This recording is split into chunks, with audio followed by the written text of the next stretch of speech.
What's up, long players? Welcome to the Long Play Listening Party, the show where we go deep on local music, writing, recording, inspiration, gear, and whatever else sounds good to us. I'm Howie Howard from Mr. Furious Records. Full house tonight, starting with Royce Diamond. What's up, Royce? What up? Nate Holt, how you feeling? Feeling good. How's everybody? Fantastic. And welcome to our guest this week, Eric Noble with his Ghostmind project. We are going to be sampling a few Ghostmind tracks and then having an exclusive preview of the... we're going to hear most of the new Dark Blonde, Light Brown EP. You heard it here first. So welcome, Eric, all the way from Long Beach. Yeah, what's up? How's everybody doing? Doing real good, excellent. Man. Yes. Thanks for having me, man. Appreciate it. What's the weather like? Thanks for being here. Thank you. It's just all over the place. Like this year's been weather-wise. I mean, I remember in January there was some days that felt like straight up summer. Wow. And didn't feel like that here for sure. Yeah, yeah. I saw some photos from Kansas City, and it seemed like it was pretty snowy out there. So last week it snowed. Mm-hmm. So mid-April, we're getting snow in Kansas City. So for everybody that wants to move to Kansas City, in fairness, it was gone by about 3 p.m. So I mean, yeah, right. It did dampen your morning though, for sure. It did. Eric, Eric, to get us started, tell us a little bit about yourself, your music, and your Ghostmind projects. So I am a professional bass player, and I also write as well too. And the Ghostmind project kind of began a few years ago.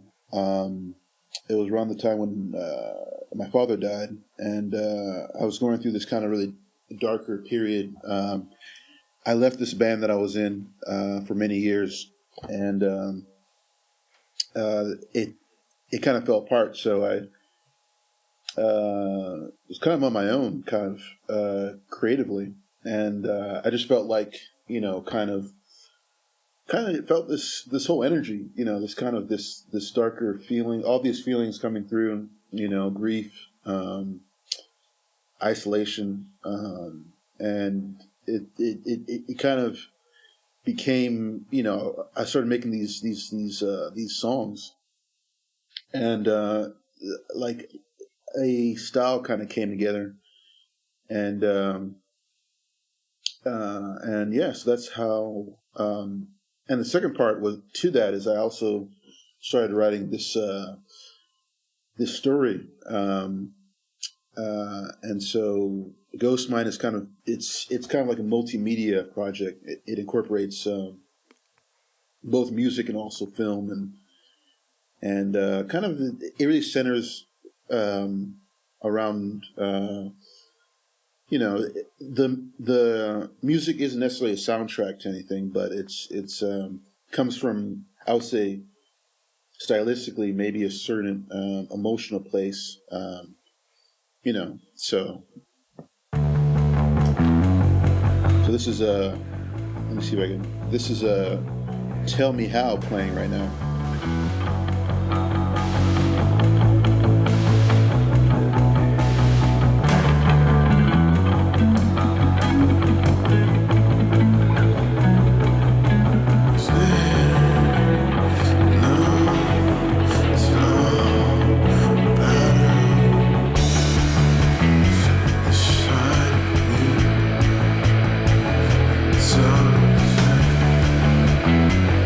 Such a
yeah. So Tell Me How was so the bass line for Tell Me How actually comes from was actually a bass line that was part of a song from my previous band, and so I kind of took that bass line and I kind of reimagined it, and so this is a really great place to start, I think, because it really kind of is one of the first songs like in the depths of kind of like the period that I'm talking about. So yeah, there's a lot of emotions in there, and it's gone through so many different versions, iterations. You know, I really carried it for a few years, and so I thought it was a great way to kind of open up, you know, this whole journey. So one of the things I love about Ghostmind as I listen is that somehow you manage. It's very clear you're a bassist, and bassist. The songs are very bass forward, but it's never like too flashy or like distracting in any way. It just forms like a totally unique way of approaching writing and recording a song.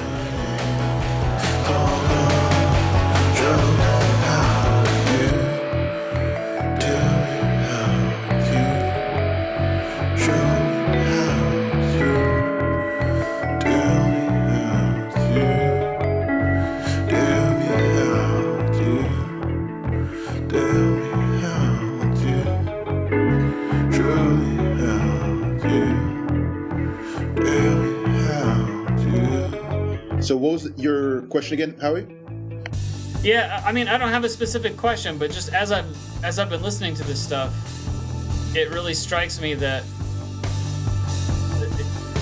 it's clear that you're a bassist, kind of first and foremost. Yeah. But it's never like distracting or too like flashy or busy with the bass or anything. Like you have a very unique way of centering the bass, but in a bigger groove. Funk, soul, alt, rock, whatever kind of mix. Thank you, man. Appreciate that. Thank you, man. I mean, I didn't want it to, you know, like there's a lot of people who put out like bass records, and that wasn't really, never really my intention. You know, I wanted to make more of just tell more of a larger story, you know. And you know, I mean, I love playing bass, you know, and I love the bass, and it's kind of like my. But I didn't want it to be where it's like, you know, like this, you know, the bass is just part of a larger kind of thing, you know, and people have described it as being like, kind of like, you know, that. The way I see things, like I throw in a lot of different textures into the music, and people have mentioned that as being kind of like a lot of different things flowing together. So, yeah, it's fun in the headphones for sure. And Amber and I were listening to this track, I think in particular. She said it reminded her of kind of Taiko. You're familiar with Taiko? Taiko, I've heard of it before. Yeah, man, crazy. It's just kind of reminiscent. He's got kind of the electronic vibe, just really similar to kind of how this song goes. It's really great. Okay. Taiko. Is that a band or? Yeah. Man, I this name's slipping me. It's primarily one guy, but he has a full band, but he's out of the Bay Area, San Francisco, I believe. Yeah, you know what? I remember I did have one buddy of mine mention his name when he was talking about, because I remember playing him that song, "Tell Me How," and he mentioned I think it was Tycho. So maybe. Yeah, I mean, some of the lead stuff. I mean, it's reminiscent of it, but which is a great thing, but it's not. It's, you know, I'm not saying that you sound like Tycho. I'm just saying like when we were listening to it, in the car, it's just like, yeah, it really does. And so I wanted to ask you if you were familiar, and just from being around the Bay Area, if maybe that was. So, I when my friend mentioned it to me, and it was like the first thing he thought of, like I had just played him a little bit of like Tell Me How, and he was like, yeah, that sounds like Tycho. I'm pretty sure it was Tycho. So, and then I listened to a little bit of him, and I was like, yeah, like just the openness and like the was like, yeah, like we're like maybe I need to meet him, kind of meet Tycho and kind of see what he's. Maybe we're like, musical cousins or something like that. But yeah, that's so interesting that you mentioned that, especially around that song. Well, and and then we're at the end of it now. So, and it's got the kind of electronic drum break, or that filtered drum break. And then I think, is that a Rhodes that's playing that little lead line? Yeah. That's really cool. Thank you, man. And I wanted to ask about that sax, that lead. Do you play sax too? Or? Oh no, the sax lead on Tell Me How. Yeah. Sax lead. Which section is the sax? I think it's short. It plays the lead line like a kind of a. Oh yeah. And it may not be sax. Maybe it's something else that just sounds like it. I think I know what you're talking about. That's actually a synth. Yeah. Okay. So that song during the chorus, where it's like da na na da na na. Yeah. That's actually a synth that I recorded. I can't remember what the synthesizer was. Because some of these sounds, because a lot of these songs, like, I recorded like years back, and I kind of combined like new stuff, new sounds, and new layers. And so it's kind of like okay. Like, there's some guitars that were recorded like 5 years ago. Some guitars that were done like 6 months ago. So but that was a synth, I believe. Okay, cool. Yeah, it. So go ahead. I was just gonna say, what's your journey through lyrics? Like, how did you get into writing lyrics, and like, what's the history behind that? So lyrics, I mean, I've always been a writer. I've always felt like I'm a writer. And for lyrics, I mean, I've always had trouble writing like poetry and lyrics, Really? Because it sounds like you're a poet. Yeah. I mean, I appreciate that. I mean, I don't, I feel so like uneducated when it comes to poetry, but I have been writing more poetry, and I feel like, I mean, my process for at least the vocals, and I think my whole process with music has just always been to just let the music, put down the melody, put down the music, and kind of let it flow, and kind of just let the words kind of come to me, kind of very, very slowly.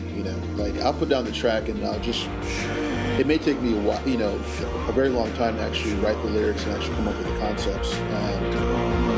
But as far as the melody, I usually just, it all comes down. The whole song comes together really quickly. And then, so I've been kind of just learning how to really find the most honest way to put together lyrics, and really match the words to the music, as honestly as possible, without feeling like I, trying to, force anything, But yeah, I mean, it's been a learning experience, honestly. It's been a whole, one thing at a time. I hate to say this to you, but it reminds me of like early Prince. Really? Early Prince? When I listened to this all the way through, like from the older stuff to the new music, it reminded me of early Prince. Like, and I'm a huge Prince fan, so I listen to a lot of Prince music, and that's what it kind of reminds me of. And that's dope that you said like honest I feel like whenever you're writing lyrics and you're being honest, it takes a while because you're also processing and dealing with how you feel as you put it down to the music, and the music is really kind of forcing you to be honest. It is. You know, if you're doing it in the right way. Maybe not the right way, but if you're doing it the way that I like to do it, you know what I'm saying? Like, it takes a while. Yeah. It was interesting hearing you talk about kind of the background, because your voice is very unique. And I noticed that, and I don't mean to keep talking about what was it, the first track. Tell me how. Yeah. Tell me how. But I noticed that you had, you have kind of the low register, and then there's a higher register. I don't know if that was you singing that way or if that was a synth, but it's really cool. Thank you, man. Appreciate that. Do you use like any sort of synth on your voice or anything, or not at all? Yeah, that's all. Yeah. It's just pure. Yeah, it's like I didn't really have a lot of training on vocally, and so. But I remember one time, like years ago, part of the story with like the singing was that I actually was planning on having like other singers sing the music, and then I kind of just people were saying you should just sing yourself, you should just it's kind of like man that's how we all become out into the front line, you know what I mean? Yeah, that's a whole other discussion, but man, I feel what you just said. Bro. Yeah, I was just gonna say, man, the voice is real, man, and you mentioned that some of this music came from a darker place, and I think I don't know, man, some of that feeling I think comes through in the voice. It's just got a little pain behind it, and I don't mean that in a bad way. I think thank you, man. It's real, man. Thank you. And is that you spitting on this track too? No, that's actually my friend from college, Fino, formerly known as Ill Chill, from on the City Alone track, and he's a great artist, man. He's put out a bunch of records, and so we've done a few things together, and I knew that track was for him, man, because he's just his flow is so like dark sounding, man. I mean, it's just he has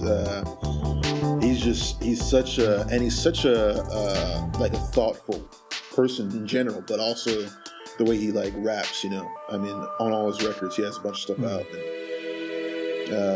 I remember thinking of him for this song, and I thought, because it's really I think one of the,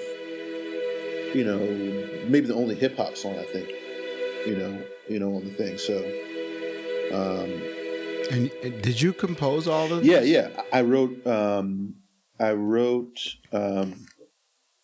the lyrics and all the arrangements, and I had some collaborators also contribute musical ideas, kind of play on the tracks. One of the main guys that I've worked with and was such a big inspiration to me was this guy named Chris McGuire. He has this band called Technocrat, and he was a huge influence on me. And a lot of these tracks, he actually played that Rhodes, I think, that you mentioned, Nate, earlier, and he's in different places, and he's been a huge encouragement. I think there's sometimes you meet people and they push you to just be real, to pull up, to sing when you don't necessarily want to, or to push yourself, into a new direction. So he was a big influence in that way. But I did I did write most of the parts and everything like that. And I was just really blessed to have so many people, add different flavors to it. So yeah.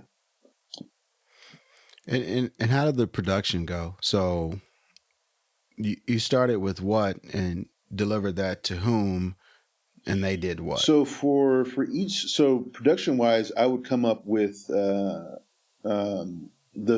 basic structure, and I would meaning like bass and drums, or guitars. I did a lot of guitars and synths work, and then Nice.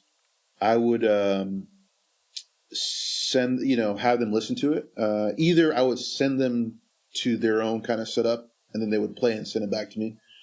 Or as far as drums, especially, I would set up sessions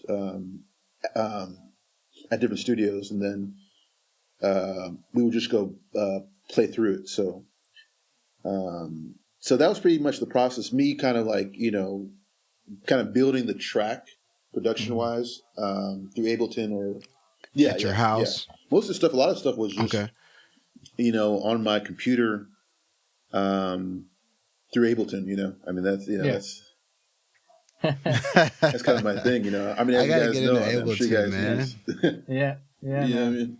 I mean, it's love Ableton, man. So you're creating lyrics, you're creating bass, and just like a standard type of drum, and then you send that to a drummer, or how does so that work? So I'll create usually. I think for me, like I will usually come up with the bass line, and the guitars and everything like that,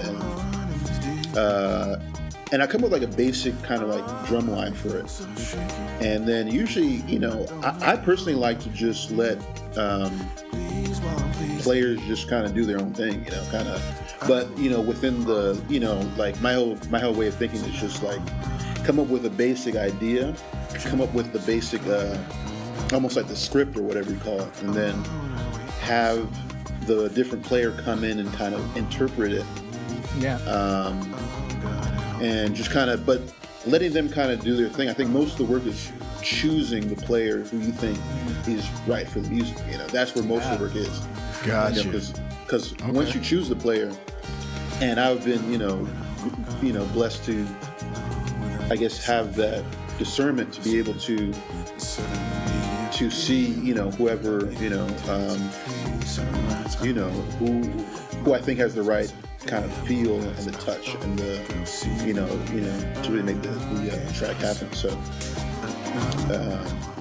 but that's been the process. Is me usually kind of setting up, especially on most of the stuff I had like live drums, but there was a few tracks where I remember I ended up using programmed drums. For example, City Alone. She Knows. But there was a lot of, like, I had a bunch of drummers play on the first record, Trill, and also the newest one too. Nice. So. Speaking of the newest one, we're getting into it a little bit. We're premiering Dark Blonde, songs from Dark Blonde, Light Brown right now. Sweet, man. Sweet. Let's pause for 20 seconds or so, let people hear some music.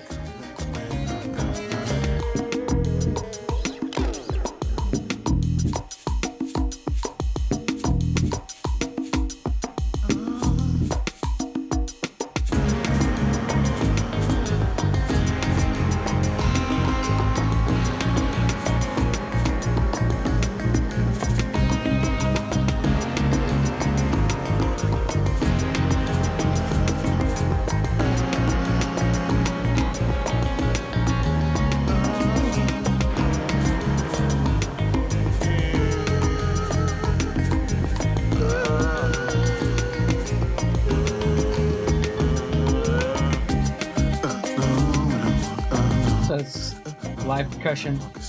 Yeah. So you played bass for Afrolicious, right? Yes, and I still do. Yeah. Yes.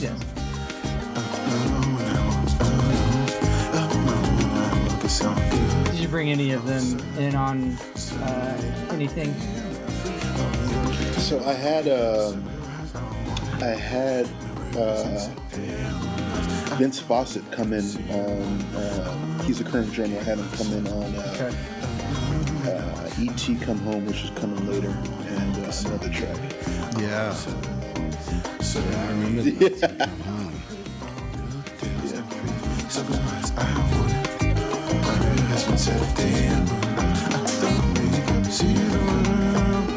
Man, when you're playing these songs, are you playing in these songs? Well, obviously, I don't know what's happening with COVID, but when you're playing these songs, how is the crowd responding with this new music? So I haven't started playing these songs yet.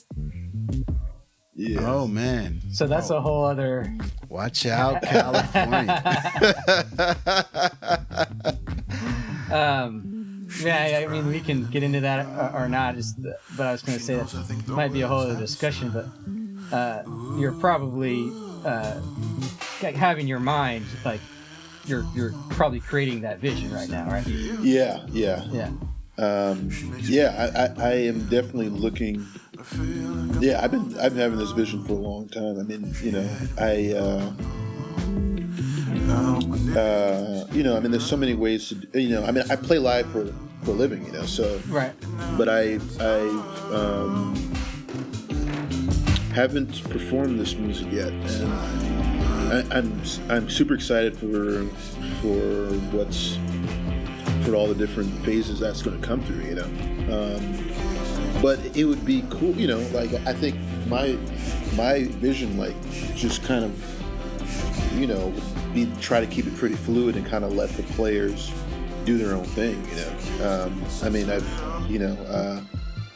just from experience playing with different bands, and I don't know, it's definitely going to be kind of a journey for sure, trying to find how to interpret, these songs live. I'm sure it's going to be super fun when it starts actually getting people together and playing through it, and I'm really curious how you're going to approach that in terms of how much is live, how much is not, and you probably have a better idea of that than I really do just listening. I'm like, man, how would I, what do I do? Yeah. I mean, obviously you know what goes into it, so you're like, well, that's practical to pull off, and that's, that might be more difficult, unless we have some tracks or, something like that. Yeah. I mean, it's, being in the game, it's like I've seen so many different guys do all types of different things, and it's like, I'm sure, as you guys know, it's like it's a thing of trying to be economical about it, getting the right, just how to tell the story, and just accepting that when you're playing live, it's never going to be unless you have a huge budget and you're able to get a bunch of cats, But I think for me, it's like I'd rather just because I've been the biggest thing that I've seen, the hardest thing has been just keeping the positivity in a band, people keeping people feeling good about what they're doing, and that's kind of one thing that I want to really that I'm working with is making sure that when people playing the music, they are having a good time with it, and they're able to kind of do their thing and kind of not be too stressed out about it. That's kind of my main thing is because I just been. Bands are it's a whole psychology, So that's something that I'm looking forward to messing around. But I think for me, the main thing was just getting the records out, getting them as solid as possible, and then just letting players kind of interpret it and just kind of just build, make something new, Man, we're listening to Monolore right now. This is a dope track. Thank you, man. Appreciate it. Super dope, man. Who's the drummer? The drummer on Mono Boy is Magdiel Montana, who's a recent friend of mine, collaborator. He's got his own band, De Palma, and we've been working on some stuff a lot. Super amazing musician. He did drums, and we came together. And I'm trying to remember when I played in his band, and it's just one of those one of those things where when you find people who are on the same wavelength as you, it's it's really beautiful, man. Like when you find like guys who because I mean musicians are so opinionated, and they you can meet some guy and be like, dude, I only do 70s guitar. This is only I do. I don't care about anything else. And then and you can get along with them, And I think for me, I like to play everything. As a bass player, you have to adapt to whatever's going on around you. So I can play anything. I can play 70s and have a good time. I can play. I've been in an 80s band before, so I don't really try to limit myself. So, but when you can find someone that you really vibe with musically, and Magdio was one of those guys. What are we listening to right now? Mono Boy. Like, this shit feels so like early. Really? Okay. To me. You know what I'm saying? Yeah. Like I love this track. Guitar on when this, I first heard it, I'm playing all the guitars on this one. Dope. Thank you, man. Appreciate that. Yeah, man. Yeah, this was a funny tune, man. Super fun to play.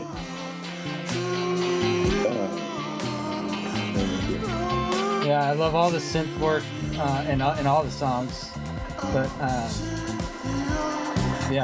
that pad is going on right now on the back, or kind of all the atmosphere going on right now. Yeah, I get it. Do you have any particular synths that you use, or do you use Ableton stuff, or? Honestly, at that point, I was using this synth called that Fino let me told me about, got me hip on. Oh man, I feel so bad forgetting the name of it, but it's just like an online plugin synth, and it was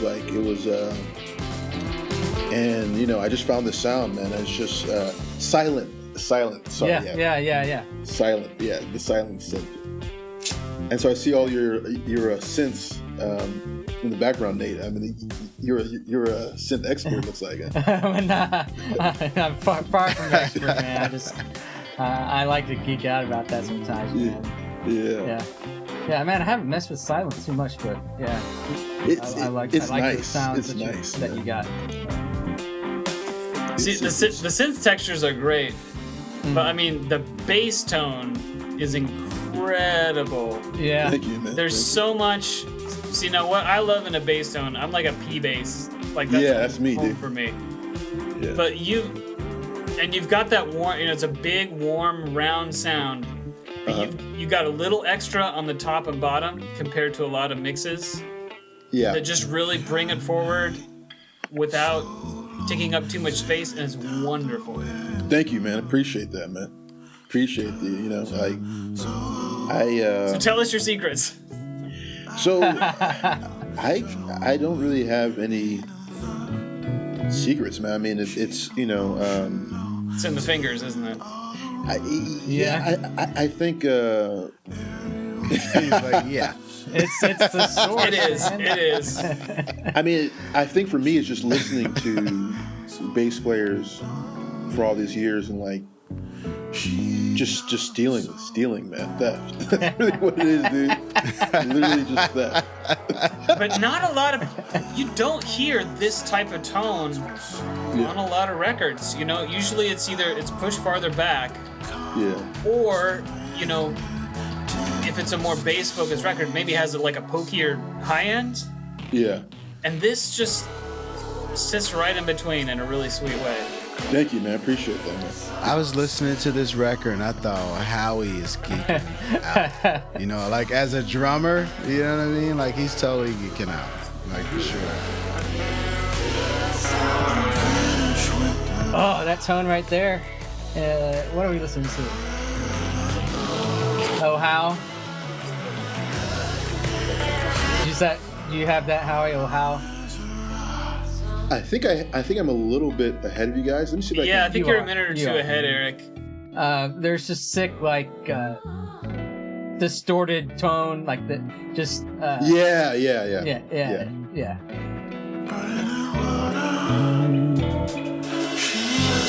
Yeah. Oh, how? That kind of came. That was really fun to get that tone, man. Because I just wanted to get like a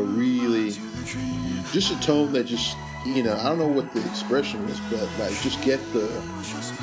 It's like just gritty and like I don't know.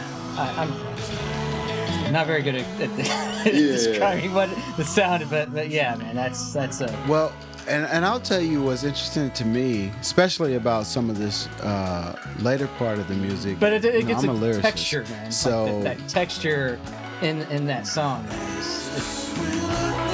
it just fits it. Yeah. Go ahead, Red. Sorry, I didn't mean to interrupt.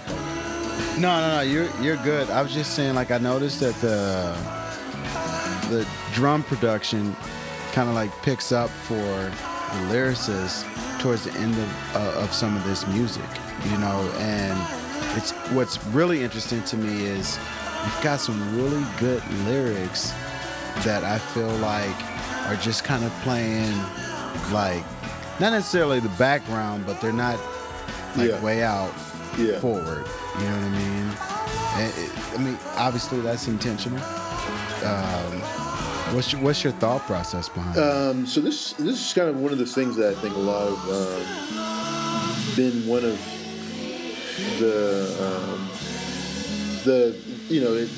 it's like a mixing choice, I think, and I think like sometimes it's been like something that I've been trying to kind of try to make the most sense of in the way that I hear it, but also understanding the like listener. And I think for me, it just comes from just feeling like everything has meaning, everything's part of telling the story, and especially on Oh How, it's been this trying to figure out like how I want to make my voice more. Not just tell the story emotionally, but also tell the story like lyrically and make it more forward. And so, I appreciate that comment about the lyrics, because I do try to put them and make them, make the emotion and the words connect. So it's they're like real lyrics. Like you can hear. I listen to a lot of music, and sometimes like the lyrics are there almost because they have to be. Exactly. And not necessarily, to deliver a message or something like that. And you're giving us the power of a lyric, but you're making us work for it a little bit. You know what I'm saying?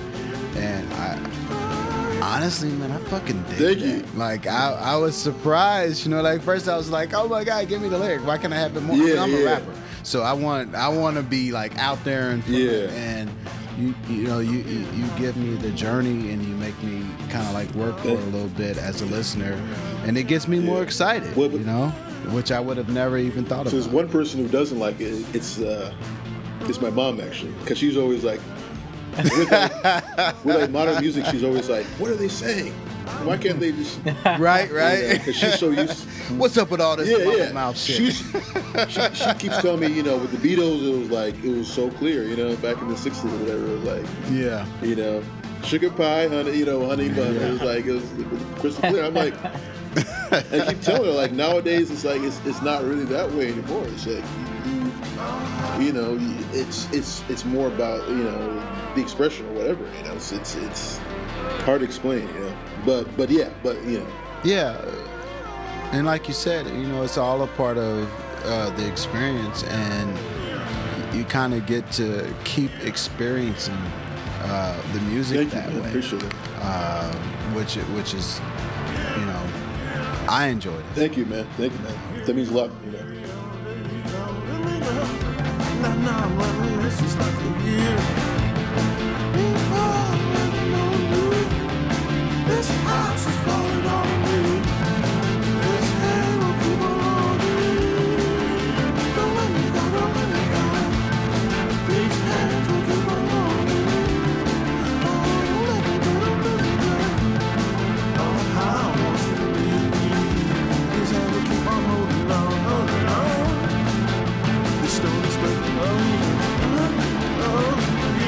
And this is you on guitars as well?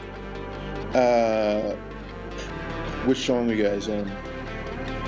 I think it's Deeper. Yeah, so Deeper I did all the guitars on that.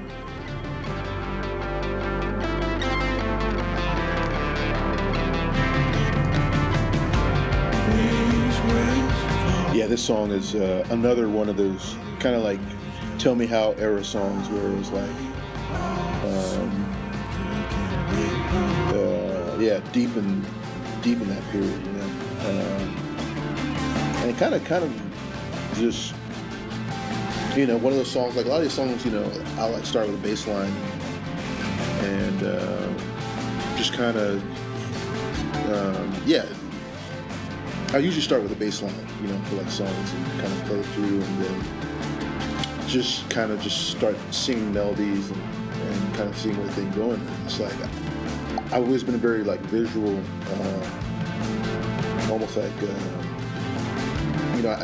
I see whole, you know, I, like a song or a track will have a whole visual aspect to me in my mind.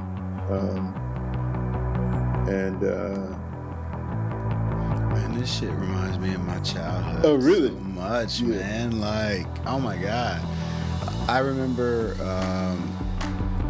just like the British invasion, and that's what this kind of, it just feels that way to me. Like it just takes over everything. I don't always know how to process it. You know what I mean? And it's just like big and open, and there's emotion to all the instrumentation. You know what I'm saying? Like I don't feel like anything is gratuitous. You know what I mean? Like it's there purposely. It just gets me excited. Thank you, man. Thank you. Yeah. Everything was very much. One thing, you know, I mean, just from trial and error, man. Like, you know, I'm sure you guys know from making your own music. It's like sometimes you'll sit there and be like, oh, you know, this track needs this or this track needs that, but it's got to come from the right emotional space, you know. Place. You know, and you have to make a, you know, because honestly, man, like being in bands for all these years, like sometimes you produce a whole thing and you produce a whole track and then you realize, man, no, the essence of this track is like right here in this little corner, you know, of a tune, and it's like that's really what the focus should be, and then you just scrap, you know, months and months of you know what I'm saying, like of like music, and you're like, no, you know, this, because a lot of these songs, like I remember they became these huge sessions, and I was like, oh yeah, you know, this is going to be like 10 minutes or whatever, and then you realize, wow, the very first idea that I had, that was really, you know, the 2 minutes or whatever. Right. That was really, you know what I'm saying? Like, that, you know, no doubt. that first a minute was, and maybe a song was only a minute. That was really, you know. Yeah. You spent the last 6 months just figuring out that the shit that you did in the beginning was what you actually needed. Exactly. That's happened to me. And especially with Deeper, for sure. That song, like the chorus, it's gone through so many different versions, and finally I was like, man, like this chorus was the idea I had like maybe a year back. It was like that chorus was really Yeah. For deeper, especially like the first chorus that I recorded like a year ago was like that was the essence of the message. Sometimes just the message is just like, and then you just go in your head. You know, the worst thing I think that artists can do, you know, bands, everybody, is like lose sight of the message and let all, you know, let trends that are going on, like, you know, what's going on the radio, like distract them from the emotion. You know? Yeah, I feel you 100%. That's the discipline of the craft, is to remember what the initial, what I call the pink. The pink. You know, that flesh and blood, you know what I'm saying, of the track, you know, is. And if it doesn't contribute to that, it does take away from it. You know what I mean?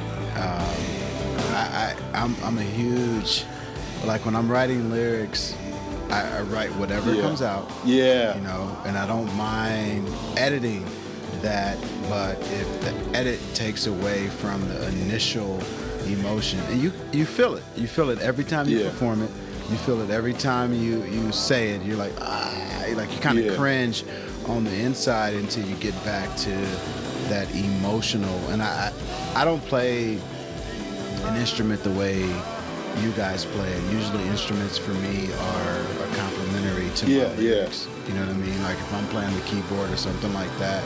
So I can't imagine what it would be like playing a note and just being like, for some reason that note doesn't fit, you know, but it's because it doesn't match that initial emotion. Yeah. So I totally understand what you're saying. Yeah. Sometimes it'll be a note, sometimes it'll be like a rhythm. And so, it's just sometimes it's just so easy, especially I think nowadays, like when we have all the technology, we can spend all this time, extra time. It's like, let me put this. Let me put this on. Maybe this is. And some of that atmosphere and background synth stuff, I think that is still deeper. Yeah. Thank you, man. Appreciate that. Yeah. You know. I love this. I fuck this shit up. We're on ET now. Man. Yeah.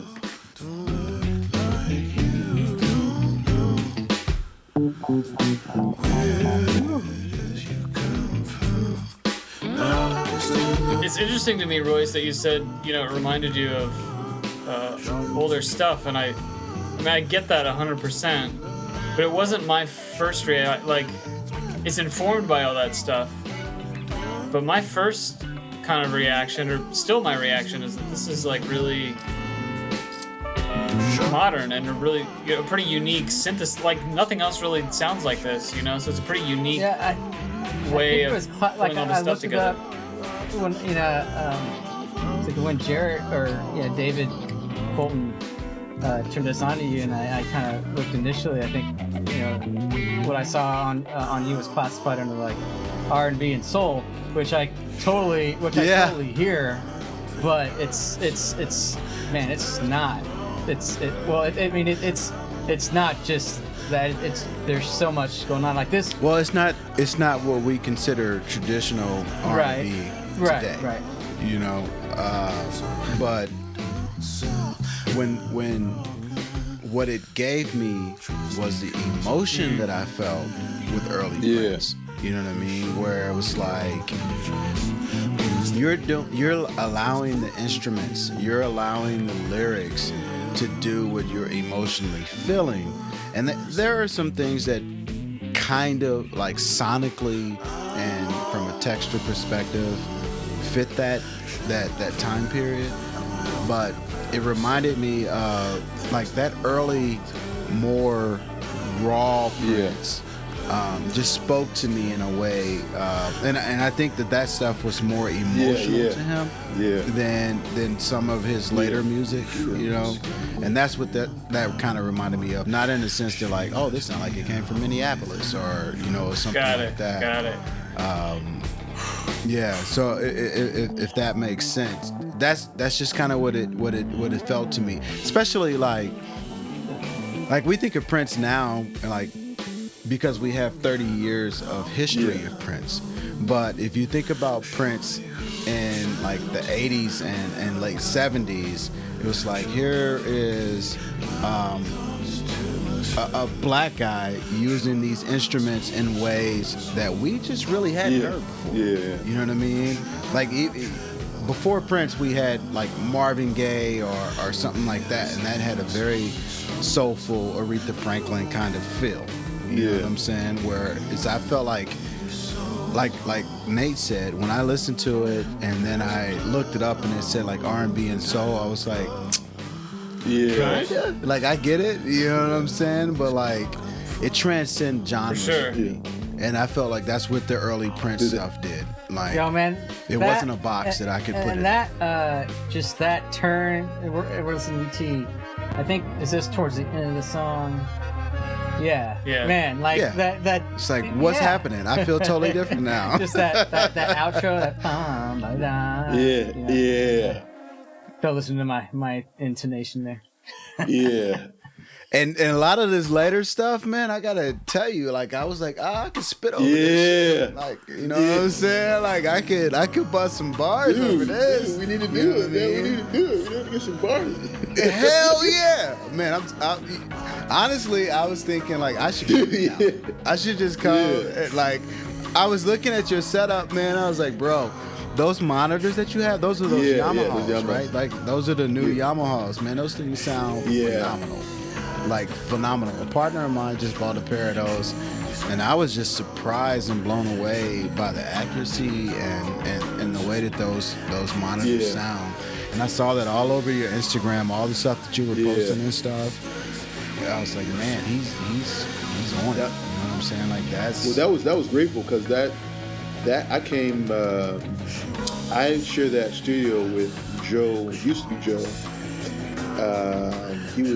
When he was here, it was me, Joe, and this guy named Yaz. And Yaz has some great gear. And we're also super grateful, lucky to, in that studio, there was a guy who was renting for us, and he left his space traps in there. And so, man, like I'm just so super lucky to be, that setup is like super fortunate to have it. That's big, man. Yeah, for sure. And then that view is also good too. You know, the bay in San Pedro. It basically looks out into the harbor out there. So, I'm just super grateful for that whole situation. Man, I was looking at your Instagram page and I was like, what the fuck am I doing with my life? Like your page looks like a movie. Like that's the best thing, man. I mean, you've got, for every image, the captions are whatever you would call it, the way you kind of like describe the images and all that kind of stuff. Like it was perfect, man. It was perfect all the way through. And I was like, God damn, I didn't even know Instagram could be type this. You know what I'm saying? Like, well, it was really dope, man. Like, I mean, you have family, you have like your experience. Like I got to know you through your Instagram page, and nothing felt like, oh, here's a picture of my food just because I need to post this week. You know what I'm saying? Like it was really, really good. And that's what really made me think that you did a lot of poetry and stuff, because even the writing that you had on there was, it was on point, and everything was on message for what you stand for, and it was a really dope thank you, man. I mean, I really, I guess for me, I think of things in different layers. Like I think that as a musician, you can almost, because I mean Prince is a great example of a musician who, he understood that even if you had never heard his music before, he could impact you visually. Like I think of, to me, like when my mother saw Prince perform at the Staples Center here in LA, like before he died, when he was doing those concerts, she inspired him just by the way he carried himself, So, and I think artists can use Instagram to not just put out them, but also tell a story, and also maybe inspire people. Maybe something beyond their music. I've always believed that. Yeah. You,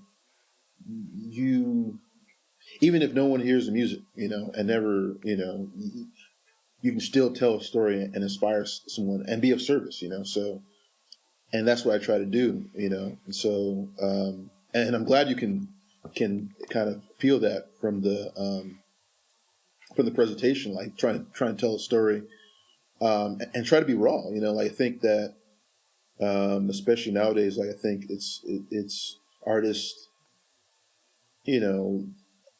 I feel definitely pushed by seeing other artists and seeing other people, just getting raw, telling, understanding that part of my greatest value is what I'm going through internally, and just expressing that, and maybe, maybe emboldening, because I've had people come to me who said, people have messaged me and been like, man, you really touched me with what you said. It really brought out an emotion. Absolutely. So even if it's not a comfortable emotion, it's like people have said, man, you made me think of this experience. So I think that that's kind of what I try to do, with like social, not necessarily, there's also like funny stuff happens too, and I try to be, but I think just being real, and I think, just trying to tell a lot of different stories, and I'm so glad that you can kind of see that, you felt it, For the listeners, Eric, where can they find you on Instagram? So Instagram, I'm at Ghost M Style. So I can't remember why I didn't put Ghostmind in it, but it's at Ghost GHOST and just the letter M and then Style, one word, Ghost and Style. Cool, and we'll put it in the notes as well. Mm-hmm. Yeah, yeah. So I try. I try. Maybe I post too much, but I feel like I is that possible? Is that in this world that we live in today, the posts are more important than the music, right? Yeah, sometimes you had a post on there, man. It's like you and younger you and another gentleman. I'm assuming that's maybe like a brother or a cousin or something like that. When we were kids. Yeah, you were kids. You were like very small kids. That's my brother. Yeah. Yeah. Okay. And that's just a photo from you guys. Yeah. That was us. I can't remember what the occasion was. We were just swimming or something like that, And my dad, he was so fanatical about taking pictures, and we used to hate it, but I'm so grateful for it now. That's how you got a good dad. If you hate your photos, he just left us so many photos. So it's that was. I want to let you finish. I was going to say if there any significance to Pink Thunderbird. Pink Thunderbird, just that was the song that came to me when I was like driving. I was just driving like in San Pedro, and I think I literally saw. I don't know if it was a Pink Thunderbird, but it was. Well, yeah, because there's a couple pictures of one. Oh yeah. I didn't know if that particular. I mean, if there was anything more than like image or visual, or if there's more deeper significance. Unfortunately, not unfortunate, man. It's just I'm just asking a question. I wish there was like some really cool story to it, but it's just kind of like. And what's funny is that I ended up buying like a little miniature pink. Yeah, I saw that. I ended up buying it. And and then I was driving somewhere on the 395 out here in California, and I was driving by this area, and it was like some kind of, weird park or car park or whatever. but I saw like a pink Thunderbird, like an actual like real one, and I was like, man, What? it was super weird, man. It was super weird. And I took some pictures of it, but I don't think they came out that well. But yeah. So it's just an image I had, and I kind of built the song off of it. Wow. So one question I did have for you is there are images of younger black women on your Instagram page, but I got the impression that those younger black women were actually people who were senior to you in your life. Is that Younger black women? Perhaps a picture of my mother. Yeah. Yep, that's what I thought. That's what I kind of came away with. Yeah, she has some amazing pictures from the 80s, Okay. So she's and she's definitely a big influence on me. So, I get all my, my dad used to say, my dad gave me my looks, and she gave me her brain, the intelligence. So. Hey everybody, it's Howie jumping in. Our conversation with Eric went on for quite a bit longer and kind of veered all over the place. And so we're going to cut it here this week and post the rest of the show next week. Thanks for listening. We'll see you then. This has been the Long Play Listening Party.